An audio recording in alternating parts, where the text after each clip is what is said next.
Hello, and welcome to Simple Blind Luck. I am Blind Luck, and I'll be your guide dog on our little adventure. Alrighty, folks, today, little hesitant to go over this, but I try and be as open and honest as possible. Now, as a lot of you know, I became blind due to a car accident. Now, shortly after I got out of the hospital from that accident, I was having a lot of hard time. As you might imagine, newly blind, but I was having a hard time even with mundane things as far as trying to keep myself occupied. Like, I've never been the kind of person that was content just to sit around and do nothing. Like, I enjoy my rest and relaxation as much as anyone else, but more than that, I can't stand sitting still, especially just day after day. But because of the injuries and the sudden blindness, a lot of the things I used to do for recreation or for entertainment, they were kind of taken away. Like, I definitely wasn't going to be going around cruising in my car or anything. Couldn't really jump on the old Xbox and play a game. So I was really struggling. There was a lot of just sitting, staring in the dark. And I can tell you from firsthand experience, not the best place for you to spend a lot of time. So one day I had a family member who suggested, like, well, hey, why don't I teach you how to crochet? And I was kind of, I don't know. That's not, and keep in mind, I'm an old country boy. That's not exactly the manliest thing. But I was like, you know what? It's something. And I would rather be doing something, especially something productive, than just sitting around in the dark. At least I could do this. So I was like, okay, you know what? I'll give it a try.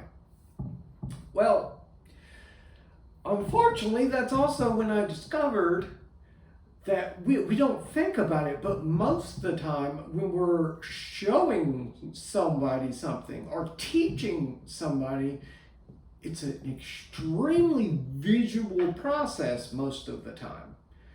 A lot of people do things to teach and they assume you're watching, because she went to go do it, and then there was a lot of, well, you do this and then you do that, and I'm like, whoa. I have no idea what just this or that is. Like, I have no concept of what that is. I'm not watching you. You have to audibly tell me what you're doing. And they had a very hard time with that, which I get, because like I say, most of the time when we're teaching somebody something, it's just much easier if they're watching you. They've got eyes on what you're doing. So I had a hard time trying to figure that out. Well, at that time, once I came home from the hospital, I also got a home health care aide. And I got very lucky in that this individual, we got along really well to where it wasn't all that long before it was more of a friend that comes over rather than like some healthcare aide. But I had worked with her for a long time, and it just so happened she knew how to crochet. And because she had been my aide for such a long time, she had kind of learned and developed the right ways to go about to show or teach me something. She knew how to just verbally describe what it is I'm to do. So she begins to try to teach me. And it actually goes relatively well. She's able to convey the concept, what it is you're trying to do. And once I got that, it was like, oh, okay, I understand. So I could begin to practice. Now, I will be honest, the first several things I did, I tried to do like little, say, Afghan or like a little throw that somebody might have on the back of the couch. People were nice and said they looked well. I've gone back and felt some of those early ones, and I'm not gonna lie, that stuff was hot garbage. Like it is not worthy to use as kindling to get a good fire going, to be honest.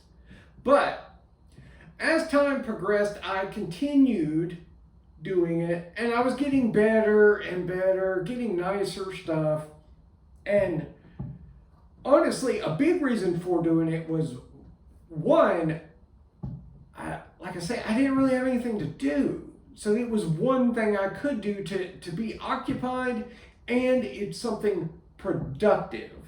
Like when I'm done, I have something to show for it rather than if I was just sitting around the TV for hours. But then another reason I was kind of justified doing it in my head is it was forcing me to use my bad hand. The hand that got affected by the stroke, well, it forced me to use it. And I didn't want to end up neglecting that hand to where it just became useless. So that was the other benefit for doing it. But as time went on and I got better, I actually discovered a newer stitch, and I really enjoyed it because rather than the little thin throw type blanket, they would be very thick and substantial. Like I have one right here. And as you may or may not be able to tell, it's got a pattern, like it's kind of wavy, but it's actually very thick and heavy. This isn't like a little throw. This will keep you warm. The only issue with doing this is it requires a lot more yarn to do it to make it thicker, which in turn means it's a lot more expensive. Like I don't know for 100% certain, but rough estimates is there could be up to $100 to $130 worth of yarn to do one like this. Whereas doing it the old basic way, you might be looking at 50, 60. But then more recently, I've had a friend kind of teach me there's this other yarn. It's a cotton based, and basically start doing the same thing but on a small scale and doing like dishcloths and things like that. And I've enjoyed that because one, it's still useful and it still gives me that to do, to be occupied, but rather than it costing hundreds or $150 worth of yarn to make it, I can buy a thing of yarn that's like $10 and I could make 3 or so of them out of that. So it's a lot more cost effective and it's much faster. Like doing one of these blankets, it'd probably take me anywhere from 3 to 5 months of working on it to do it. Whereas I can knock the little washcloth type thing out, heck, maybe a week. So it's a lot faster. But I'm very appreciative to that aide for showing me. And she was able to figure out how to teach me a skill like that that's normally very visual. Because it gave me something to do and something that was productive I could do. Although I will say, it's not the manliest thing to do. So every time when I go to do it, whenever I get done, I have to go, lift weights for a bit and drink some beer and just do a couple little things like that to kind of boost my testosterone back up, you know.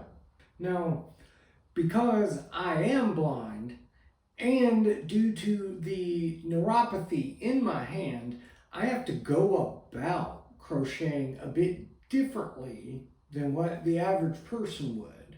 The way I do it is a bit different. But if you're interested in what that looks like and how I go about doing it, I'll actually put a link in the description that's got a little clip of showing how I do it.